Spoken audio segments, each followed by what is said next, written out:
नमस्कार।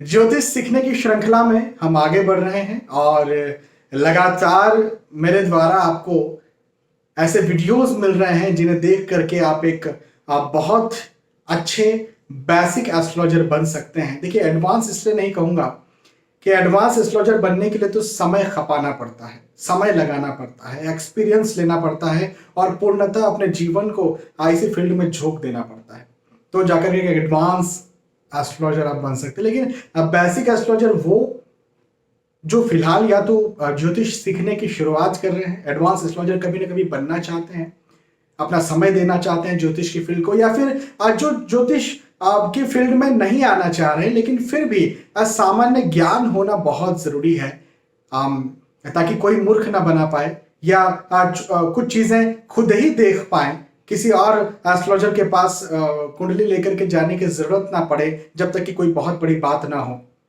तो इसलिए इस उद्देश्य के साथ, और अभी इन दिनों नहीं, ऑब्वियसली पिछले कई सालों से मैं ज्योतिष सिखाते आ रहा हूं। YouTube चैनल VS एस्ट्रोलॉजी की playlist astrology lesson in Hindi में आपको पंक्तिबद्ध कतारबद्ध तरीके से एक के बाद एक सारे ऐसे वीडियोस मिल जाएंगे जिन्हें देखकर, समझकर, सीखकर आप ज्योतिष सीख सकते हैं, एक बेसिक एस्ट्रोलॉजर बन सकते हैं, मेरी गारंटी है। चलिए आज के इस वीडियो पर वापस आते हैं और आज हम बात करेंगे लग्न दोष के बारे में। देखिए, लग्न दोष, कई सारे दर्शक जब मुझसे प्रश्न करते हैं और वो मुझे कहते हैं कि सर हमारी कुंडली में लग्न दोष बन रहा है, इसका क्या इलाज है। कई बार मैं पाता हूं कि एक्चुअल में लग्न दोष होता ही नहीं है उनकी कुंडली में, और कई बार मैं पाता हूं कि उन्हें पता नहीं होता, दर्शकों को या फिर जो मुझसे कुंडली कंसल्टेशन लेते हैं जातक, उन्हें पता नहीं होता कि उनकी कुंडली में लग्न दोष है, लेकिन लग्न दोष की ही वजह से वो परेशान होते हैं। तो लग्न दोष कई सारे लोग कंफ्यूज हो जाते हैं। हालांकि ये कोई बहुत बड़ा रॉकेट साइंस नहीं है, जो थोड़ा बहुत ज्योतिष जानता है उसे लग्न दोष क्या होता है ये पता होना चाहिए, बहुत आसान सी बात है। लेकिन उसके बाद भी कई सारे लोग कंफ्यूज हैं, कई सारे लोग इस भ्रम में हैं कि लग्न दोष कुछ अलग ही, कोई बहुत बड़ी चीज होती है, कोई बहुत बड़ा रॉकेट साइंस होता है। तो आज की इस वीडियो में मैं आपको यही बात समझाने जा रहा हूं कि लग्न दोष होता क्या है, बनता कैसे है और फिर इसका निवारण क्या हो सकता है। तो जैसे मैंने मेष लग्न की कुंडली यहां पर बनाई है, लग्न पर 1 नंबर लिखा हुआ है। 1 नंबर का मतलब होता है मेष राशि। हाँ, लग्न पर यदि कोई नंबर लिखा हो और उसकी राशि होती है और उस राशि का वो लग्न हो जाता है, तो उस लग्न का स्वामी उस कुंडली का लग्नेश होता है। हाँ, तो 1 नंबर लिखा हुआ है, इसका मतलब इस कुंडली के स्वामी, इस कुंडली के लग्नेश हो गए मंगल देवता। ठीक है, अब मैं आपको एक एक करके यहाँ पर समझाता हूं कि लग्न दोष यदि किसी की कुंडली में बनता है तो वो कैसे बनता है। देखिए, लग्न दोष बनने का पहला एक शर्त यह है कि लग्नेश त्रिक स्थान में हो। त्रिक स्थान का मतलब क्या? त्रिक स्थान जो है वो कहा गया है 6वें स्थान को, 8वें स्थान को और 12वें स्थान को। हाँ, चूंकि ये मेष लग्न की कुंडली है तो यहाँ पर 6, 8, 12, 6वें, 8वें, 12वें स्थान पर लिखा हुआ है। हो सकता है आपकी कुंडली मेष से मीन तक कुछ भी हो, वहां पर कोई और नंबर लिखा हो, लेकिन भाव तो यही होंगे, नंबर कुछ और लिखा हो। ये हमेशा 6वां भाव ही होता है, कोई नंबर हो, ये हमेशा 8वां भाव ही होता है, कोई भी नंबर हो, और ये हमेशा 12वां भाव ही होता है, कोई भी नंबर हो। तो लग्नेश यदि कहीं यहाँ पर आकर के बैठ जाए, देखिए मैंने यहाँ पर मंगल देव को आकर के बैठा दिया, ये मंगल देव को मैं यहां भी बैठा सकता था, यहां भी बैठा सकता था, उदाहरण के तौर पर यहां पर बैठा दिया। तो लग्नेश यदि त्रिक स्थान पर इन तीनों भाव में से कोई एक ही भाव में ऑब्वियसली आकर के बैठेगा, क्योंकि लग्नेश तो एक ही है, तो किसी एक भाव में आकर के बैठ जाए त्रिक स्थान में से, तो भी ये एक प्रकार का लग्न दोष होता है। और लग्नेश खराब होने की वजह से जातक को विपरीत फल मिलते हैं। क्या फल मिलते हैं ये मैं आपको आगे बताऊंगा। तो एक बात तो ये होगी कि लग्नेश त्रिक स्थान में हो, 6वें, 8वें या 12वें स्थान पे हो लग्न कुंडली की। दूसरी बात कि लग्नेश नीच राशि स्थित हो। देखिए, मैंने मंगल को यहां पर भी बैठा दिया। 4 नंबर के साथ मंगल देवता बैठे हुए हैं, लग्नेश है, और 4 नंबर इन्हें कर्क राशि होता है। कर्क राशि में मंगल देव हो जाते हैं नीचस्थ, तो नीच राशि स्थित मंगल देव हो गए। एक और शर्त मैंने लिख दी, नीच भंग ना हो। नीच राशि स्थित लग्नेश तो हो, लेकिन नीच भंग ना हो। मंगल नीच राशि स्थित हो गए किसी प्रकार से यदि इनका नीचता भंग नहीं होती है, नीच भंग राजयोग, वो मैंने अलग से वीडियो में समझाया है, यदि आपने वो वीडियो नहीं देखा तो जाकर के आप देख सकते हैं। आप चाहेंगे तो और मैं एक बार नीच भंग राजयोग का वीडियो बना करके आपको दे दूंगा। तो यदि लग्नेश नीच राशि स्थित हो जाते तो ये भी एक प्रकार का लग्न दोष कहलाता है और जातक को विपरीत फल, विपरीत परिणाम मिलते हैं। क्या मिलते हैं आगे मैं आपको बताता हूँ। तीसरी बात यह कि लग्नेश की युति मारक ग्रहों से हो, हाँ, और मारक ग्रह बलवान हो। देखिए यहां पर मैंने मंगल और बुध को साथ में बैठा दिया। हाँ, बुध कौन है इस कुंडली के मारक ग्रह? षष्ठेश, छठवें भाव के स्वामी। 6 नंबर लिखा हुआ है ना, 6 नंबर यानी कन्या राशि, कन्या राशि के स्वामी बुध होते हैं। 3 नंबर लिखा है, 3 नंबर यानी मिथुन राशि, मिथुन राशि के स्वामी बुध होते हैं। यदि बुध, यदि लग्नेश मारक ग्रह के साथ आकर के बैठ जाए, यहाँ पर मंगल बुध है, आपकी कुंडली में कोई और भी हो सकते हैं, तो मारक ग्रह के साथ आकर के बैठ जाए। और एक बात ये कि मारक ग्रह बलवान हो, हाँ बलवान हो। देखिए बलवान का मतलब क्या, जैसे मंगल देव का डिग्री देख लें, मंगल देव का डिग्री आता है 2, मान के चलते हैं 2 डिग्री के मंगल बैठे हुए, लग्नेश 2 डिग्री के बैठे हुए हैं, और बुध जो बैठे हुए हैं वो बैठे हुए पर 12 डिग्री के। हाँ, तो 12 डिग्री में हमेशा एक बात समझाते रहता हूं कि 10 से लेकर 20 तक की डिग्री में कोई भी ग्रह बलवान हो जाता है।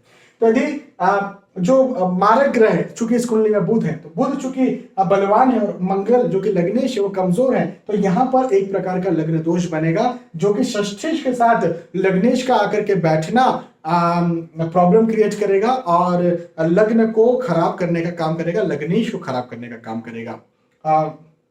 इसके फल क्या मिलते हैं मैं अभी बता देता हूं। जैसे मान लीजिए यहां पर हमने देखा मारक ग्रह, मारक ग्रह किस भाव का स्वामी है, तो मारक ग्रह 6वें भाव और 3रे भाव का स्वामी है। तो 6वें और 3रे भाव का स्वामी होने की वजह से जातक बीमार हो सकता है, जल्दी से उसका इम्यून सिस्टम जो है वो वीक हो सकता है, खराब हो सकता है। तो ये एक चीज यहाँ पर बनती हुई नजर आएगी। तो यहाँ पर मारकत्व और फिर उनका जो डिग्री है वो देखना भी बहुत ज्यादा जरूरी है। एक चीज और यहाँ पर रहेगी, क्लोज कंजंक्शन कितना बनता है। देखिए बुध तो 12 डिग्री में है, मान के चलते ना, दूसरे आपको एक और एग्जांपल देता हूं। बुध मान लीजिए बुध 10 डिग्री में आकर के बैठे हुए, तो बुध तो प्रबल है, लेकिन मंगल जो है वो आकर के बैठे हुए हैं कितने डिग्री में, चलिए 5 डिग्री के बना देते हैं, तो दोनों के बीच में 5 डिग्री का अंतर हो गया। क्लोज कंजंक्शन तो ये हो गया, दोनों साथ में आकर के बैठ गए, तो यहाँ पर ये जो युति हो गई, ये युति भी खराब हो गई, कंजंक्शन भी खराब हो गया, और 5 डिग्री के अंतर की वजह से, ये क्लोज कंजंक्शन की वजह से यहाँ पर जो है मंगल और बुध या फिर लग्नेश और मारक ग्रह का साथ में आकर के बैठना लग्न दोष का भी निर्माण कर गया। तो इस प्रकार से स्थितियां भी निर्मित हो जाती है। डिग्री कम हो या लग्नेश अस्त हो, देखिए कई बार ये होता है कि डिग्री कम हो, मान के चले कि भाई मंगल, ठीक है, मंगल जो है यहाँ बैठे हुए हैं, ठीक है, यहाँ पर कोई प्रॉब्लम नहीं है, ठीक है, लेकिन मंगल का जो डिग्री है वो 0 डिग्री में आकर के बैठ गए। हाँ, लग्नेश 0 डिग्री में, 1, 2, 3 डिग्री में है। तो यदि कहीं इस प्रकार से डिग्री में आकर के बैठे, उनकी पावर कम है, या फिर अस्त हो, जैसे मान के चले मंगल का 10 डिग्री है, सूर्य का 11 डिग्री है, यदि ये क्लोज कंजंक्शन में है तो सूर्य देवता कर देंगे अस्त।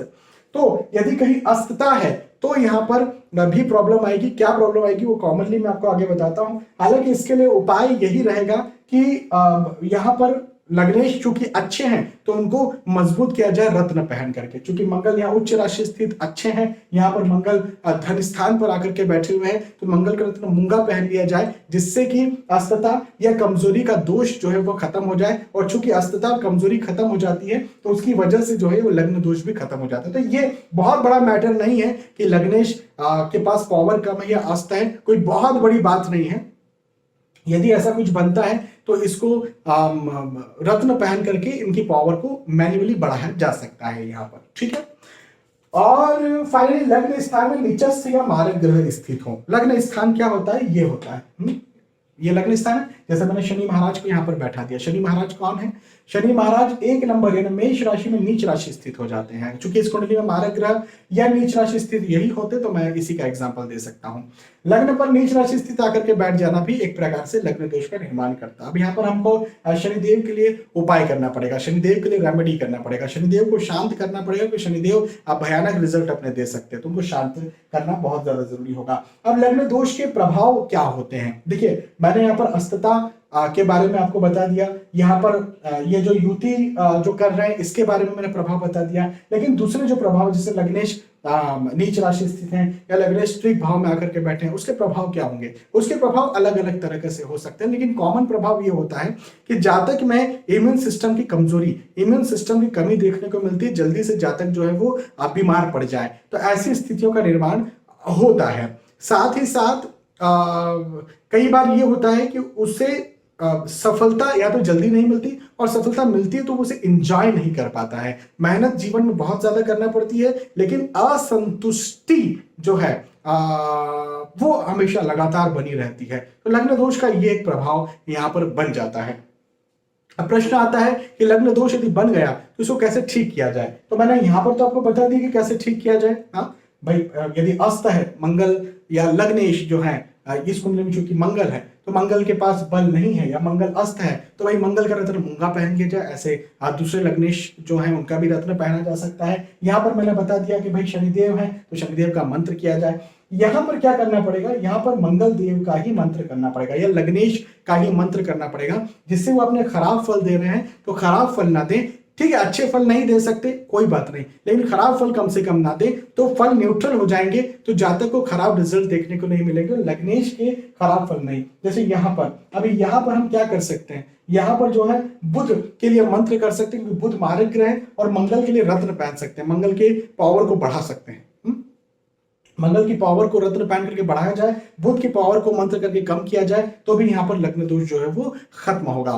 देखिए अलग अलग कुंडली में फिर अलग अलग लॉजिक भी बनते हैं। जैसे यहाँ पर एक और लॉजिक मैं आपको देता हूँ, जैसे कि भाई मंगल का रत्न यहाँ पर यदि पहन लिया गया तो जातक यदि विवाह के इच्छुक है, विवाह का लायक है, तो विवाह में डिले हो जाएगा। मंगल देव विवाह में डिले कर देते हैं या मतभेदों को पैदा भी कर देते हैं। कई बार मंगल का रत्न पहनना गुस्सा, क्रोध, चिड़ को पैदा कर देता है। क्योंकि यहाँ पर लग्नेश मंगल है, तो मैं यहाँ पर आपको मंगल के बारे में बता रहा हूँ। दूसरे लग्नेश कोई और भी हो सकते हैं जिनका रत्न पहना जा सकता है। तो ज्योतिष बहुत ईजी नहीं है कि एक शब्द में, एक बात में, एक लाइन में मैं आपको समझा दूं। बहुत सारी चीजों को देखा जाता है, बहुत सारे लॉजिक लगते हैं। यही तो मैंने कहा ना कि एक एक्सपीरियंस्ड और एक एडवांस एस्ट्रोलॉजर बनना तो खैर अपने समय को देना होगा, बन सकते हैं, कोई बहुत मुश्किल नहीं है, लेकिन समय देना होगा। 10 साल, 15 साल, 20 साल अपने जीवन के देना होगा, तो जाकर के एडवांस एस्ट्रोलॉजर बना जा सकता है। लेकिन फिर भी एक बेसिक एस्ट्रोलॉजर बनने के लिए जो सामान्य नियम मैंने आपको बताए, ये सामान्य नियम बिल्कुल निसंदेह और बहुत अच्छी तरह से काम करेंगे। तो आज के इस वीडियो में आपने समझा कि लग्न दोष कैसे बनता है, लग्न दोष के सामान्य नियम क्या है, लग्न दोष अलग अलग प्रकार से बनता है तो उसके उपाय क्या है, वो लग्न दोष बन के क्या खराब रिजल्ट देते हैं जिससे, और उपाय जिनसे वो ठीक हो सके। तो सारी चीजों के बारे में मैंने आपको समझाया, विस्तार से समझाया। यदि आपको वीडियो पसंद आता है तो प्लीज लाइक करें, इसे शेयर भी करें, ताकि दूसरे भी इस वीडियो का फायदा उठा सके। आने वाली वीडियोस में, आने वाले एपिसोड्स में फिर मिलेंगे। तब तक के लिए आज की इस वीडियो आपसे चाहता हूं, नमस्कार।